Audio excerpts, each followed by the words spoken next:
Hey there, and welcome to That News You Care About, a weekly video game news show from the folks over at That Nerdy Site. Today is Monday, May 10th, 2021, and I'm one of your hosts, Logan Wilkinson, and joining me this week is my Phoenix son, Trevor Starkey. Hello. I feel like the day is always the hard part for you, because once you get the day out, then I just look down at the corner and say, I can read that off of my computer. Yeah, it's... I never even think about the fact that it's in the top corner of my bar here on my Mac, but Gross it's Mac. more of a constant fun guessing game. But yeah, welcome to That News to Care About. For me and Trevor, it's been like 10 days since we've done one of these podcasts because of the way that we recorded the Kyle Seeley one. Yep. But we're back at it. We're back in the seats here. And because of a little video game called Resident Evil Village, and because we're only 5.5 months away from Halloween, we thought now was a logical time to do some of the big scary game moments and memories from our times with video games. I'm really excited about the topic. I think it's going to be a lot of fun. I'm also encompassing scary in a really broad sense, right? So like unnerving or tension-filled all apply into this for me. Trevor's got a few that he thought up. Again, he's a much less... I'm a bigger not as big a fan bigger coward. of... Yeah, not a big a fan of horror games. I wasn't a fan of horror games or horror movies at all for years. Still don't really love horror movies. But games, I think I really kind of began to develop a appreciation for with Bioshock and Last of Us and those kind of games, I think led the groundwork. And then, as we'll get to, Resident Evil 7 blew it wide open. But Trevor, I'll throw it to you first as not really the guest, I guess, but as the co-host here, for your first scary, tension-filled, dread-inducing video game memory. Yeah, so this is one I've talked about a couple times when like we've kind of broached this topic in the past. But yeah, because I'm not a huge like horror fan or whatever, I just typically avoid those games, so I really don't have too many to pull from. And the example that always really jumps out at me is Gone Home, which is not a horror game, but it's definitely like designed to evoke a horror sentimentality in until you know what the game's about. So spoilers for Gone Home, but yeah, as I kind of like went into the house on a stormy night, I was like, I'm not vibing with this. I don't like, people have been talking about how good this game is, and so I want to give it a shot. And I was playing it like in my this is when like my computer was over there in my kitchen, basically, because I live in a tiny studio apartment. So it was in the kitchen. I had the lights off. It was like late one night or something, and I'm just kind of going around the house, and like anytime there's like a floor creak, I'm like, getting a little uncomfortable, and like lightning is kind of like cracking outside the house and stuff like that. It's all just kind of atmospheric and stuff. And I'm going through the house, and I get into like a hidden passage kind of thing, and there's this like creepy little cross on there, and I've been picking up stuff and reading the notes and stuff throughout the game, and you pick up this cross, and when you put it back down, the single light bulb that is like above you just pops and goes out. And that happened, and I was like, nope, okay, I'm done. I am that's it. I don't know where the rest of this game is going, but I don't need that level of tension, and that's kind of like my like the reason I don't like scary games and stuff like that is specifically jump scares is typically what drives me away. Like, I'm not a huge fan of like gross and disturbing looking things, but I'm more fine with them than I am things just suddenly jumping out at me and popping out at me. And so when the light just like pops and everything goes dark, I was like, nope, okay, I'm just gonna walk away from this game.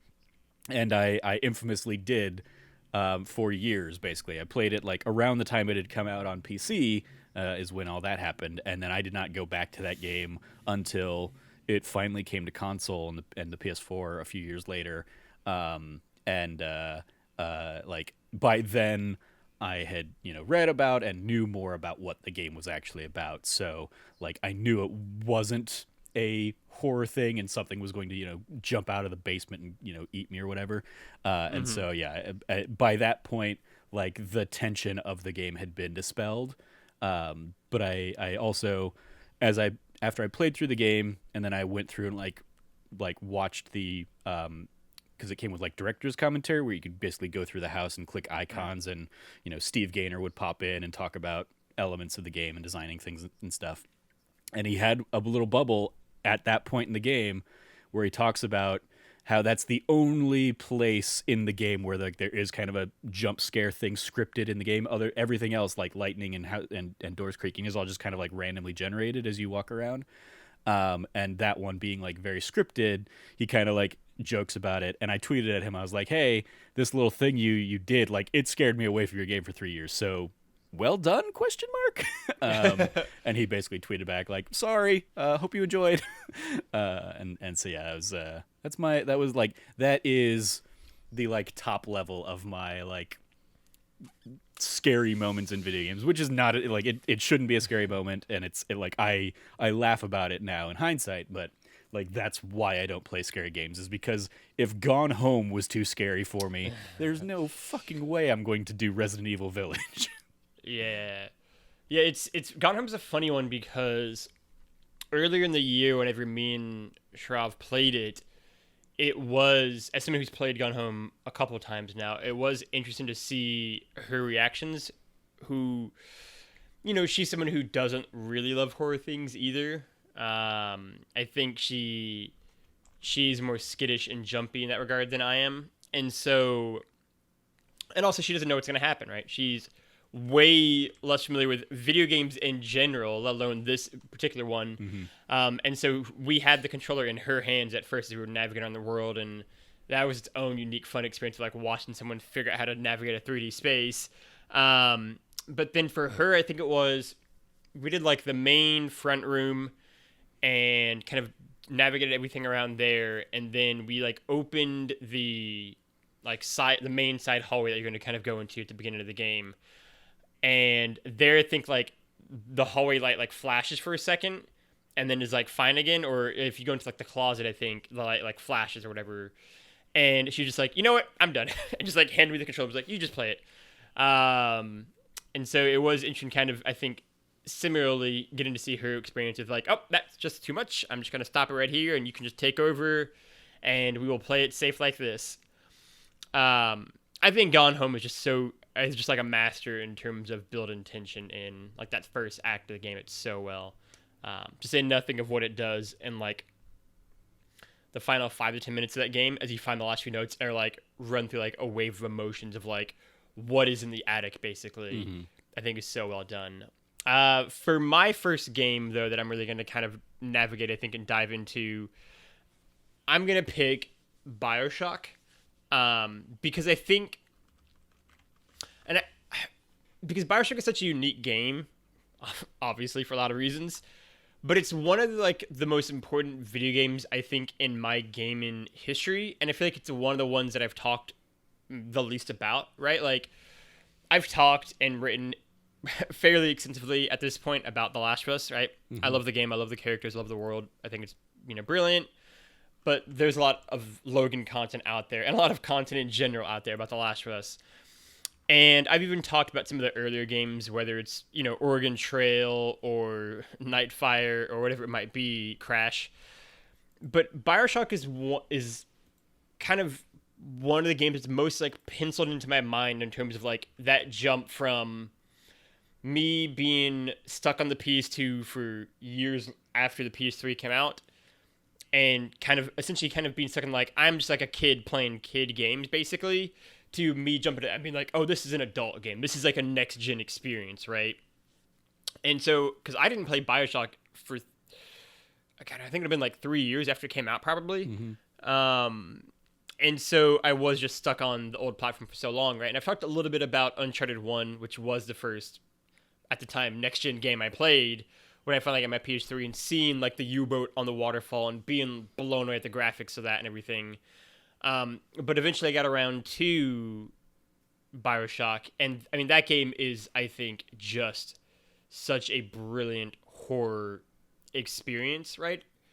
I think it does so many small things right. And like that's a big thing I think for me in terms of how I approach like horror scary movie games, right? It's easy to do jump scares. It's easy to get like cheap quote unquote like I think thrills and scares that way. Like the games and the movies that I really fondly think back on in terms of like the emotional impact they had on me in terms of like tension and dread and just like skin crawling feelings are the ones that just constantly kept ratcheting up the tension and the tension and the tension and just made you never feel secure or settled. And I think that does way more for me than a jump scare on the corner, right? And Bioshock to me is like a master class in that, right? Like from only having a wrench for the first however long of that game, right? And just the fact that it just kind of throws you in and you have no idea what's happening. You're just like in a body of water, swimming away from a wreck, and you don't really know what's going on. You're in this underwater city, you don't know what's going on. You see these splicer monsters and you don't really understand what's going on. And then you get to, I think, the first few enemies you see, right? And it's the environmental storytelling done so well, right? Like the woman crying over the like baby carriage and inside is like a handgun or like a doll or like like this crazy stuff, right? Or for me the area that most sticks out in terms of oh that's fucking terrifying is the medical area, right? Where like the crazy doctor who's constantly trying to make everyone perfect. And when I played Bioshock again in the last, or I didn't even play it. I watched my youngest cousin play through Bioshock for the first time, and watching him go through it in probably like 2017, 2018, it was definitely an experience of like, oh, this is different than I remember it being. But it was still just, it's still so good. Like, it's still just so unnerving. He's still so creepy. It's still so dimly lit, and his whole kind of ideology is just unsettling. And I think Bioshock does that so well. Like, I remember getting to the end of Bioshock and being like, that might be the scariest game I've played. And I think, for me, the medical area and that whole doctor experience is kind of the highlight of it. Mm-hmm. But anytime I talk about Bioshock, I would be remiss if I don't talk about Sander Cohen. Yeah, I was going to say. Because I think he's just a brilliant character. He's so good at everything he does, and he's just the creepiest creep who ever creeped. He, I think, is so brilliant. Like, the tragedy of Sander Cohen is that we don't get more of him in the game, right? Like, he is, like, the peak of essentially the henchman that you meet in that game, and he's so well done. His, like, almost Joker-esque vibes at times. I think, yeah, his whole arc in the game is just brilliant. And Bioshock, I think, is so successful at doing character arcs like that. And I think it's something that Bioshock 2 and Bioshock Infinite are both missing, are the dread and tension that are kind of constantly filling the world of Rapture in that first game.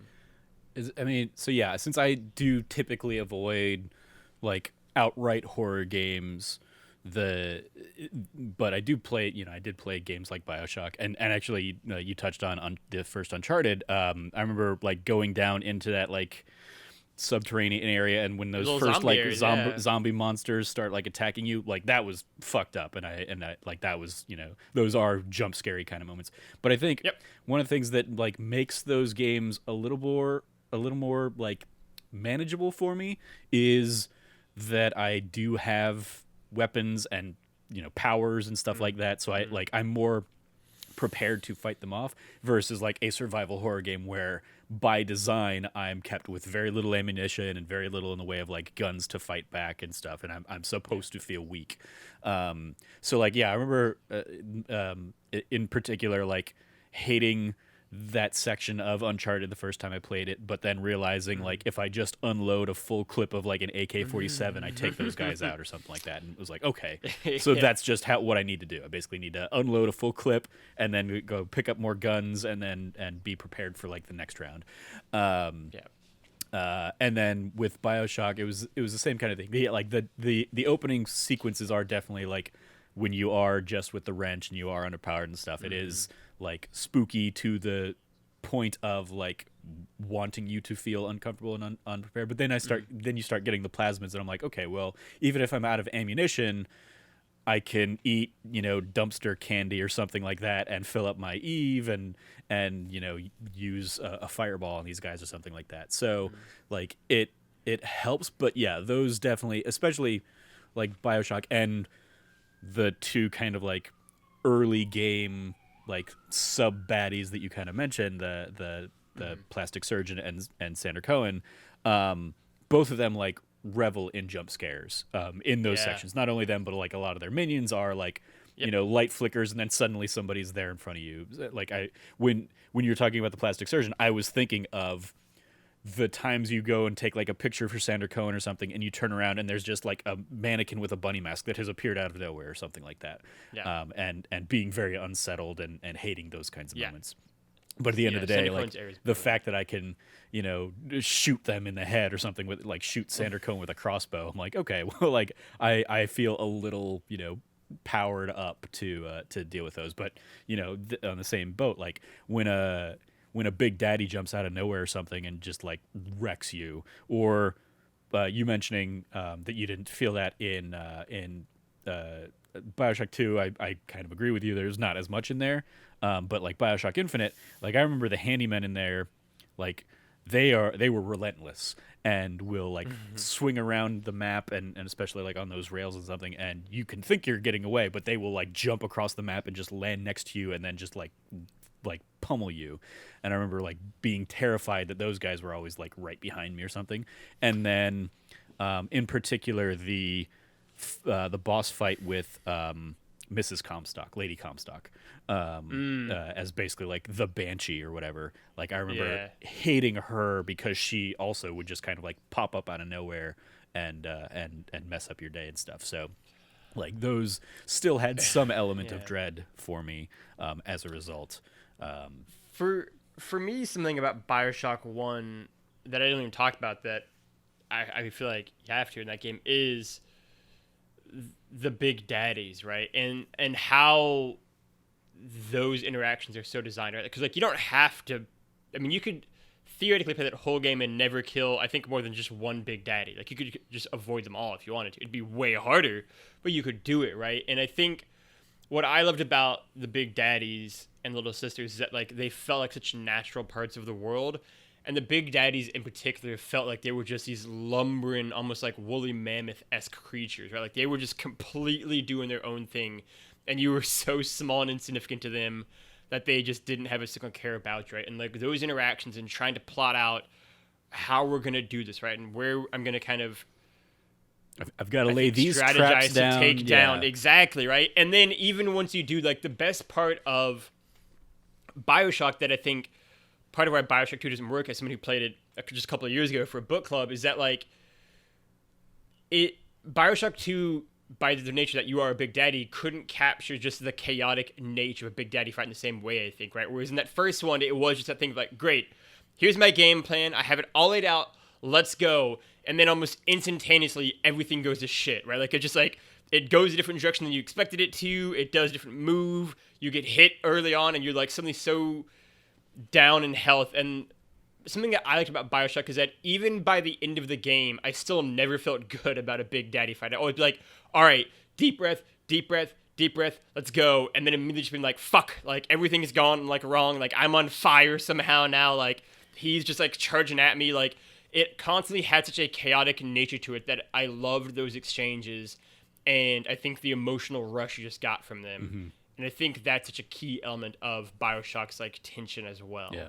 Like you're flailing around and just like, why am I using the bees? The bees do nothing against these guys. Yeah, exactly. Like it's that constant thing of like, all right, cool, I'm totally ready to go. Let's go. And I'm like, oh shit, I have the wrong gun out. I have the wrong plasmid out. Like nothing's right. Like I forgot to load my ammo. Like it just like you could never get it right. It felt like. Yeah, Bioshock is great. Trev, what is your next scary game you want to shout out? So I mean the one game that I would say like definitely falls in this camp is I did hop into Resident Evil 2 remake when that came out. Was it last year? 2 years ago? Like because last year was 3. 2 years. So like yeah, late in 2019 it was, I guess. After because that game had like been in the conversation for a lot of people for Game of the Year. It was my game of the year. Yeah. I was like, let me hop in and check this game out. I will play it in a very fully lit apartment, and I hear the puzzles are good, and because it's modernized and combat is smoother. It's not as scary as people like kind of had built up Resident Evil 2 previously. So I hopped into it, and as I was telling you kind of like before we started, I played it as Claire, and I made it like the scariest part in what I played was when like I want to say they're lickers or something like that. There was like one that like absolutely. came down from the ceiling and like Yeah. just like was violently attacking. I was like, well, fuck that. Like there was plenty of zombies up to that point where it got me with jump scares and stuff like that. But again, like I had enough ammunition that I was feeling like pretty okay taking those guys out. I didn't like that like the rule of thumb of like shoot him in the head didn't seem to do a damn thing about that. like Yeah, shoot him in the head multiple times. Yeah, exactly. It was like I'm wasting all of my ammo shooting them in the head when instead I can, whack like take out their legs or something like that. I think is what the strategy ended up being. But I still like I had enough ammunition, enough power that I was feeling good there.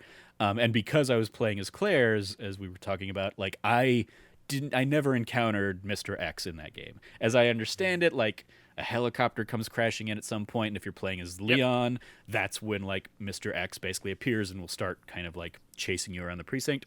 Because I was playing as Claire, did not encounter that. He did not he would not join until later, and so I made it out of the precinct and started going into like the catacombs or whatever is under there, and like just got to the point where like I was like, okay, yeah, this is unsettling enough that I don't want like the next jump scare around the next corner to get me and freak me out. So I'm gonna go ahead and put this game down now, while admiring like it looks great. The RE engine is doing some really nice stuff there, and the puzzles for that like first little chunk were fun and enjoyable.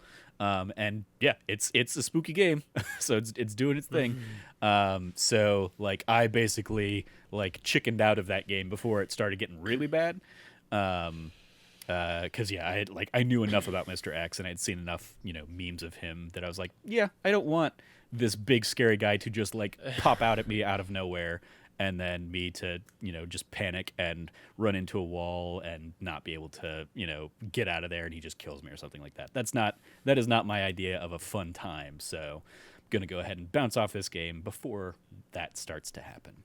That was basically like my test bed of like maybe I'll give these Resident Evil games a shot, and basically was like, nope, this is not why I play games. I don't play games to be stressed out the entire time I'm playing. I play games to relax and unwind after a stressful day of work. So me being stressed does not add to any kind of enjoyment. It does not give me any kind of like catharsis at the end of the day. So I was like, I'm gonna like life is too short to spend my time being stressed out about Resident Evil games. But I did give that one a shot, and so that was like the spookiness and scariness of that game and that series.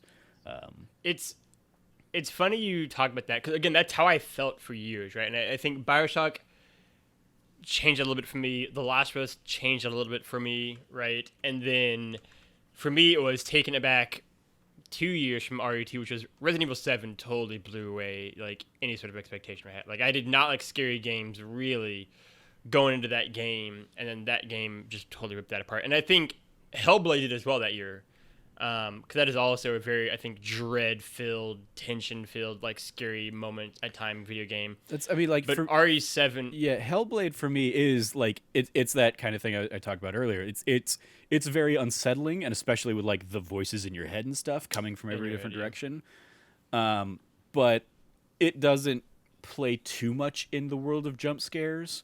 Like the worst you'll get is like you'll be in combat and suddenly somebody will be behind you, but you'll hear like the voice in your head saying like watch out or something like that from the direction that the attack's coming. So like it prepares you for those jump scares, and then everything else is mental health and unsettling discomfort from that, which doesn't scare me so much as intrigues me, and I'm interested in how this story is going to kind of play out and how this is going to impact the story and how I feel about the game. But it's not a scary feeling for me so much as like a jump scare and something just popping out at me.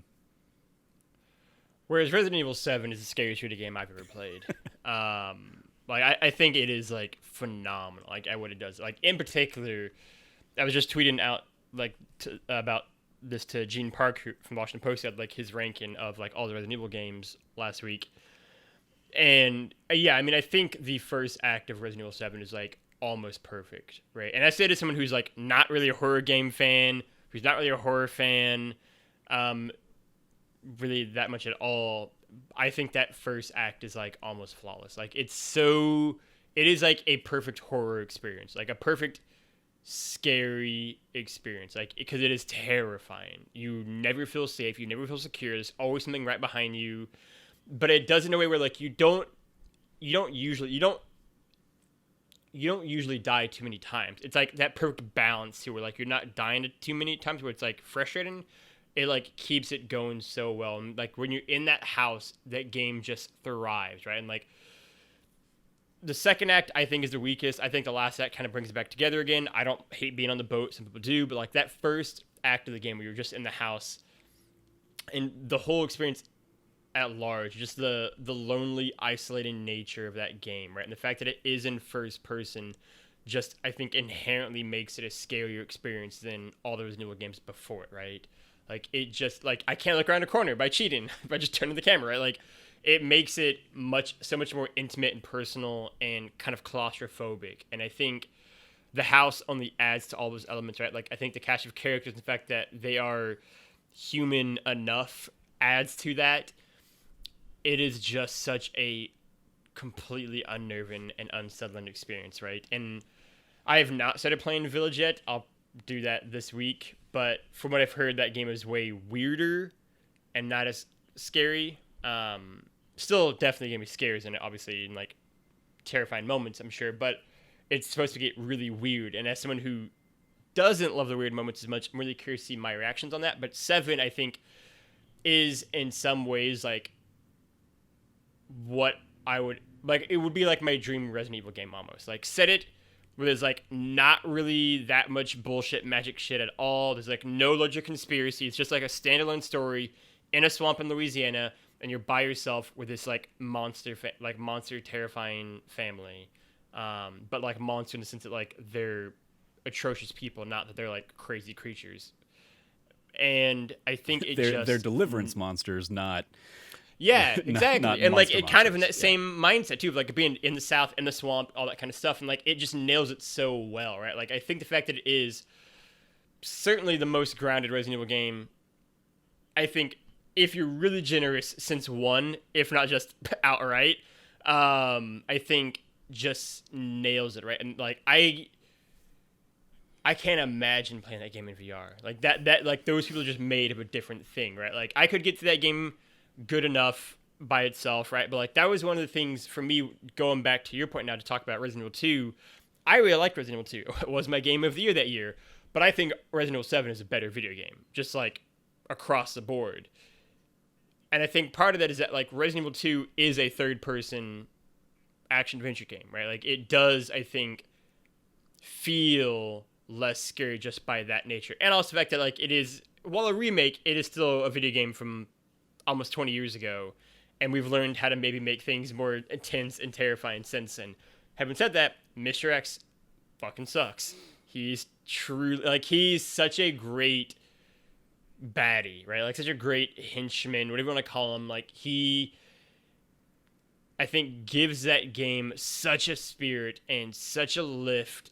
And when he's not there, you feel it, right? Like you feel, I think, his loss when he's gone once you're introduced to him as the game kind of moves into the latter acts, right? In the same way where I think as you kind of get through Bioshock, right? Like you feel the absence as you kind of get into the last act where like there aren't as many big dads. You feel that loss, I think. You feel the loss where once you face off with Andrew Ryan, the game kind of loses some momentum, I think, in terms of what's propelling it forward. Resident Evil 7, I think, doesn't do that as much because even after you leave the house, you're still being chased by another family member, even if the middle act area is not that great. And the last act, I think they bring it back together again. It's paced weird, but in a way where you still constantly feel unsettled. And I think the Resident Evil series as a whole is one that is ridiculous and absurd. and only found in video games. You can only do that in video games. But I think when it works so well at making you just feel dread and tension, right? And the lickers, I think of first and foremost in RE2, like you talked about, right? Like, because that's for me when it's like, it's a whole other thing, right? Because like the zombies in Resident Evil 2 are like the classic dumb zombies, right? Like that's another thing too, is that like there aren't really zombies like that in 7. It's like, especially in the first act, you're just being hunted basically. And so it's like a whole different mindset. Whereas in 2, it's like, I would just leave a zombie I left a zombie in the library the whole time. I think I named him like Carl or something. And it's like, yeah, he's just a buddy. I just run around him and just get to where I need to go in the library. I killed the rest, but left him. It's, you know, just a nice little, I have a little friend here. And like, that's something that you're not doing in 7, right? And that changes when you get to lickers, who are just fucking alien, terrifying monsters, right? And if I remember correctly in 2, it deliberately has one like drop directly in front of your face as like not a cutscene, but like a thing that you like can't really interact with, and it's just like there as like they can't see you, they can only hear you, like kind of cutscene thing, and then it kind of walks away and it's like, cool, I got it. But when it first drops down, it's like, oh, okay, well, I just lost 5 pounds because I shit myself right here. So it's like, I think it nails those moments really well, right? Like Resident Evil is, I mean, a classic for a few different reasons, but I think it has its evolution of horror and survival horror and jump scares and fear and tension have been really interesting to see after 7, and then being like, I might like this, and going back to the rest, or a good chunk of them, and playing them again. Yeah, to what you're talking about there with the liquor, it might have done that, but like my memory is the thing came down from the ceiling and I immediately was trying to shoot it with a shotgun. So if it was trying to tell me that, hey, this thing won't notice me unless I make noise, I didn't get that because I was already making noise. Yeah. I was already like, fuck this thing, shoot. Or I think I had like a grenade launcher or something at that point. And Trevor was ready. Yeah. Yeah. So one I'll throw out there is, it's actually an experience I think we were together on. It's not one I played, but it ironically, so like PT, when we did PT at the IP Extra Life stream years ago, what was that, 2017? At Alex's like place, not the Airbnb that we got the year later or whatever. We played PT off of my PS4, which I had only ever, like, I downloaded because it was like, hey, this is a thing to get on your PS4 because they're taking it off the shop and all that stuff. So it's like, even though I'm never going to play this, I will have it on my system. And since I had it on my system, like, we booted it up and somebody, I don't remember who it was, like, played, if it was like Jazz driving or somebody.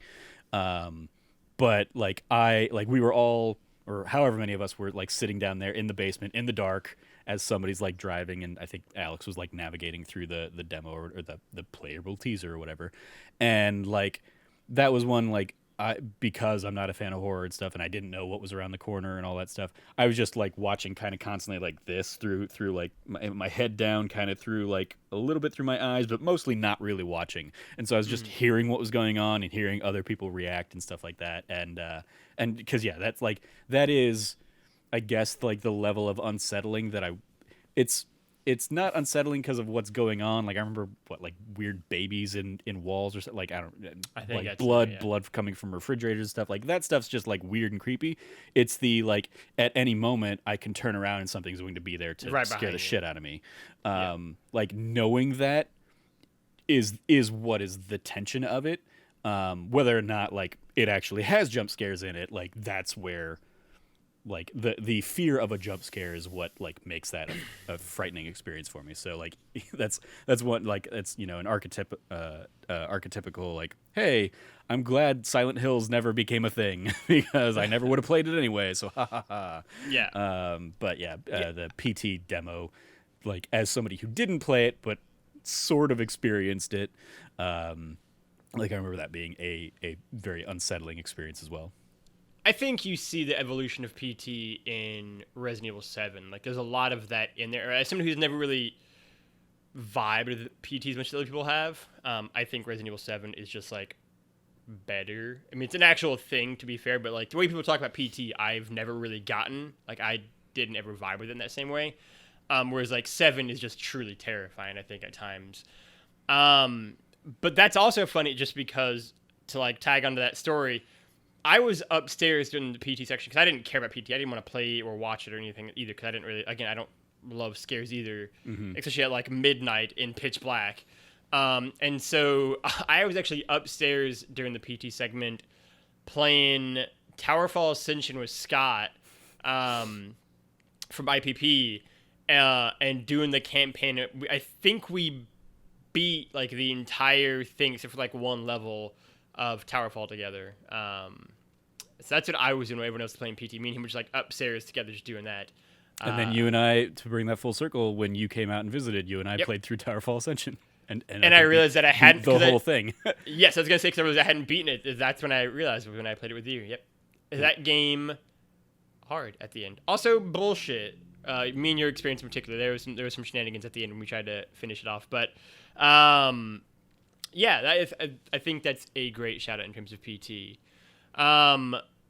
Do you have any final ones you want to give, Trevor, before we? The other one I'll give is so I've been a giant fan of the Fallout series. There's another one I think we've talked about, like going back even to like the isometric PC days. I had them and I would play them, but mostly it was like those were games I would play with my best friend growing up, Vinny, because he was more of a PC gamer than I was.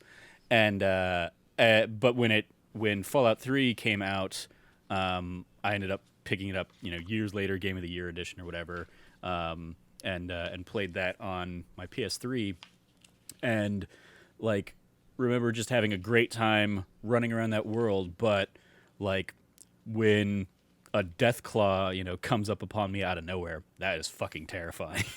Or there are a handful of like giant super mutants in the DC wasteland that. Like one of them, like you'll encounter as part of the main story and stuff, but then there are like I think 4 others just scattered around the world in certain places. And if you stumble upon one of them and you're not expecting it, like you basically have to like launch a few nukes at those guys to take them out, and otherwise they will be like relentless and one smack with their giant cinder block sledgehammers or whatever will take you out. So like. There's a few monsters in there, and then like you get into stuff like Fallout New Vegas, and there are like cazadors in there, which are basically like giant cicadas / mosquitoes or whatever in the Mojave Desert out there, that like are terrifying, and they're moving so fast, and they will fuck up your day so quick. And like I remember just hating those things as well. Like even the way. Like feral ghouls in those games will just relentlessly attack you, and a lot of times there will be like because there are piles of bodies everywhere in that game, and sometimes one of those like ghouls that you think is dead is not. It's just basically playing possum and will suddenly pop up and start attacking you. Like those are the kinds of things that like. Because they're effectively coming out as jump scares, that like are really the kinds of things that jump out to me as like some of the scariest moments in like my gaming experience. Like mostly stuff like Deathclaws, unless I'm in power armor or something. It's like I am totally fucked if a Deathclaw is going to try and like destroy me unless I've got like a nice heaping healthy bit of power armor. And even there, like. If I'm not careful, they will fuck up my power armor and like still break a limb or something like that. So, yeah, those are the kinds of like, just dreadful enemies that creep into the games that I would otherwise just be like enjoying moseying around the wasteland in this alternate, American capital kind of situation or something like that. And nope, there's a Deathclaw just ready to mess up my day. I think Fallout's a good example because, I mean, the very limited amount of Fallout 3 I played, right? Like, it was definitely one of just being like, you know what? I don't like this. Even that is still just like, I don't need this in my life. That was before I had even kind of started to get even really a little bit into kind of scary things and just like, nope. And so that was me just being like, I don't want to do this. I don't want to do this. Mm-hmm. I don't enjoy the kind of tension and spooky monsters. Also, just like the way that game plays, I didn't enjoy. But Yeah, I mean, like that made me think of in a way that Logan's Black Hole Mine does. One that I want to at least give a shout out to on a complete 180 turn, which is Dead Space. Um, I never have finished more than probably 3 hours of any Dead Space game. But I did play about 3 hours of the first one, and it was around, when you start realizing that you kill the enemies and then start walking over them, and they're just plain dead, basically, and they pop back up, that I was like, oh, okay, I gotcha. Fuck this noise. And was like, I'm good, actually. And then it was like, Dead Space 2 comes out, and it's like, oh, maybe I'll check this one out. And then they have this scene of, like, the guy drilling in his eye, and I was like, I'll probably pass instead, though.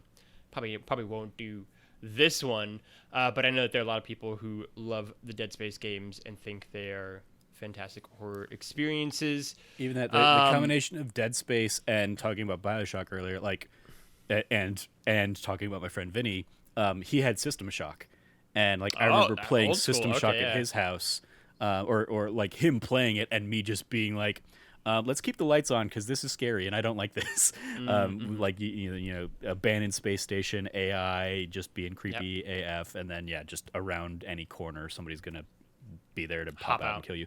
Like nowadays, like I love the Dishonored games, and I would I feel like I would love the gameplay of Prey, but I have zero interest in a game where a coffee mug is suddenly going to turn into a mimic and it's just going to jump out of me. Mimics in general in games I very much hate. Where the mimic is like, unless it's like a JRPG or something. But like when it's you open a treasure chest in an adventure game or something, and suddenly it starts chomping at you. Like I think of even like something like Dark Cloud. I remember there was an element of like loving that the game had mimics because that was like, hey, I like JRPGs, and so I like the idea of mimics. Like I like in Final Fantasy VI opening a treasure chest and being like, the chest was a mimic, and you go into a fight and you have to fight the treasure chest thing. But when it's in an action setting, the Borderlands 2, the Tiny Tina DLC is probably a better example, where you open one of those chests and suddenly it starts like attacking you and you have to start, unloading guns on it. Those are the kinds of things where I'm like, I was expecting a good thing and you became a terrible thing, a terrifying thing, and just like relentlessly attacking me. Like those are another, again, because it's all tracking in the genre of a jump scare. Like I was not expecting to be attacked right then and there. I was expecting a reward, and you completely pulled that out from under me. So, like mimics from Prey. Like I remember seeing trailers and stuff like that. I was like, nope, just not going anywhere near this game. Sorry, no way on that. Sorry, Arcane. Like best wishes on Deathloop, but not touching Prey with a 10-foot pole. We'll wrap it up there for right now for the horror games. We for sure almost certainly come back to this. There's great ones. I have some fun ones on Night in the Woods as well. But Night in the Woods? Yeah. So Night in the Woods, because I think Night in the Woods is just really unnerving. Night in the Woods is like you're gone home, it sounds like. I feel like I have such a weird reaction with the Night in the Woods compared to a lot of people. And we've talked a little bit about this in terms of like George, again, obviously talking about how it's like a cup of hot chocolate on like a cold winter day. And I found the game very much different than that. I found it very kind of disheartening and isolating, and it's like the death of the middle American city or something. Yeah, like that. Which is what I wrote about and the piece I wrote for the game. But for me, all of the like nighttime like vision dreams I found really unsettling. And I think partially because like they're so deliberately ill-explained of like what is going on and what is happening and what do you see, and is it like real or a dream or vision or what, like, but I found all of them very unsettling. Like I never, again, deliberately so, felt very comfortable there, right? And then I think you wake up and May is so tired like from it again, so exhausted, like seeing the physical toll it's taken on her. Like I found good portions of that game pretty unsettling. But to move from unsettling, nightmarish things to nightmarish companies, Epic and Apple, Trevor, had some news over the week, and you have a piece that you want to give a shout out to relating to that. What you got? Yeah, so obviously the big story of probably the last week or so in gaming has been the Apple versus Epic. I did the same thing. Andrew Renee did this as well. Epic, Epic versus Apple lawsuit, which we talked about back when the suit got filed back in that free Fortnite thing, probably a year or so ago, and the lawsuit's finally going on now, and so we've been getting a whole bunch of weird little tidbits of news out of that, like the fact that Epic pays PlayStation for crossplay and stuff like that. And basically I wanted to give a shout out to Rebekah Valentine, who not only has been doing a great job tweeting along kind of a lot of the things as they're happening in the suit, but she also wrote for IGN, Epic versus Apple shows the courts were not prepared for the game industry's obsessive secrecy. And then the subheader there is Sony and at least 10 others aren't happy. It's basically just talking about how the mindset of an open, more or less transparent public court proceeding was not at all prepared for the embargoes and NDA-ridden games industry, because a whole bunch of things are basically getting leaked because people weren't properly redacting files and stuff like that, or the court basically didn't care, and things are getting put in a public folder that anybody has access to. There was funny stories of the court decided they would live stream the thing, and the first couple hours of the trial were basically overridden by crazy Epic fans jumping in and shouting free Fortnite and stuff like that. And so Rebekah just did a good little summary of some of the absurdity of what was going on those first couple days, and talking about the judge. There's a line in here of I have received 10 motions from third parties asking me to seal information. I have not received a request with respect to this particular document that had come up. So she's talking about companies, third-party companies not involved in the lawsuit are basically continuing to come out of the woodworks and say hey, please don't put that in public record because it has trade secrets and stuff like that. And so the poor judge who's dealing with that case is just seemingly exhausted by it or just not having it and stuff. I can't imagine. Just wanted to give a shout out to Rebekah's excellent reporting and commentary on that piece. That you'll see in the show notes. Yeah, I mean, video game industry is ridiculously secretive. And just a headline, I immediately saw it and was like, yep, that all checks out. Yep, we are a ridiculous industry. Otherwise, that's the show. Thank you for listening. If you like what you heard, you can go support us over at patreon.com/thatnerdysite, like all of our wonderful patrons have. Thank you so much. Their support keeps the lights on and makes shows like this and like that D+ show happen. We are super, super duper grateful and thankful for all your support. And again, that is patreon.com/thatnerdysite. Go check out all the tiers, goals, milestones, and whatnot over there. You can also go support us by liking us on podcast services around the globe. YouTube. We just recently hit a new milestone on YouTube. Woo! Tweezers and twizzlers. Onwards to 500 subscribers. We're doing it. Yep, we just passed 300, so. Yeah, very exciting. It was actually a really good month for us. So go again, subscribe and like all the videos on YouTube. Go subscribe to podcast services around the globe. Rate and review us on iTunes. All of it really does help just get the good word out more and into more people's ears. Otherwise, you can go find Trevor at Trevor J. Starkey on the internet. Trevor, anything you want to shout out or plug? Shout outs to the Let's Plays that are going up this week on Tuesday and Thursday. It is basically the finale of two of our series that we've been doing for the last month or so. On Tuesday, the finale of Logan and I playing It Takes Two went up. And then on Thursday, we have the final chapter of Cameron's playthrough of Emily's Away 3. So you can go check out those. And then I also want to give a shout out to last week's That D Plus show. in which a couple of guests, people completely new to the channel, Tucker Hazel and Myron Scott, joined me. They're like friends in the Kind of Funny community, basically. They joined me to talk about The Falcon and the Winter Soldier.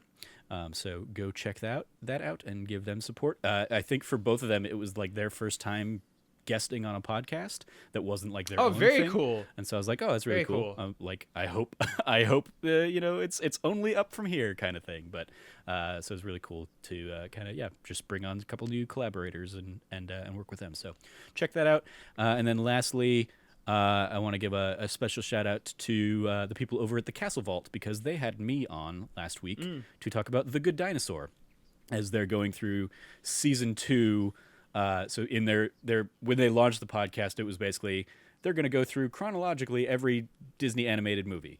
And then they finished that, and so they've moved now on to chronologically going through every Pixar movie.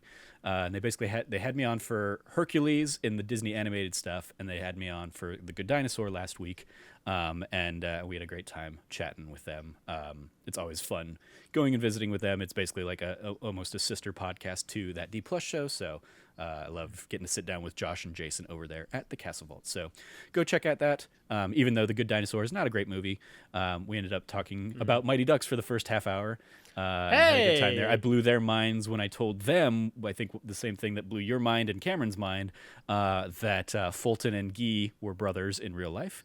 They were like, oh, so it was just fun chatting about that to like put off and prolong talking about the Good Dinosaur itself. But it was a good time with them. So go check out all of the things. All great shout-outs to give. Everyone go check out all of those. You can go find me at Lefty Logie or Lefty Logie, Loggy on the internet.